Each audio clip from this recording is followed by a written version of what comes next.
Recientemente, si tauta menos que un luna pasada mi tauta del Parlamento de Aruba, para mí explica que cosa lo cual ama bem encontrar, no? Tá assim que a lei passa dentro na vigor, pero dentro da lei é uma regra diferente, outro tipo de lei. Para mí são landsbesluit, ministeriële regeling, por exemplo, nenhum de opvangcentra são ainda não tem vergunning.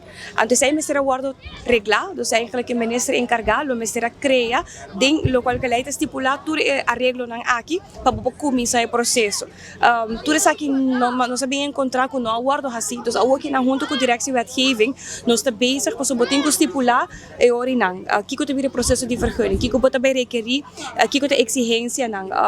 Dus tudo o processo nan aqui, nós temos pelo menos gesung a parte de lo qual de gesung parte de lei 7 ainda mas vai worden uitgewerkt, qual nós está bezig com ele sobre junto com centros nan aqui também, nós que vai delinear com nós por llegar na não somente mais a seguridade nos muchanan, pero também a la vez o crescimento pedagógico de nos muchanan.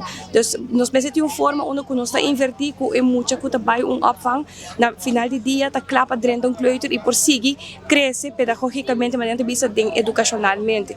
Dus nós está trabalhando hoop duro e também bem agora aqui na kinderopvangcentra opvangbureau que também caminha onde nós também tem toezichthouders, nós também tem ambtenaren que também faz opleiding junto com a escola de polícia está bezig com aqui para não vir toezichthouders staan. Dus no momento aqui bate uma lei, pero não tem nenhum caminho de lei que o governo é poder para por echt controlar.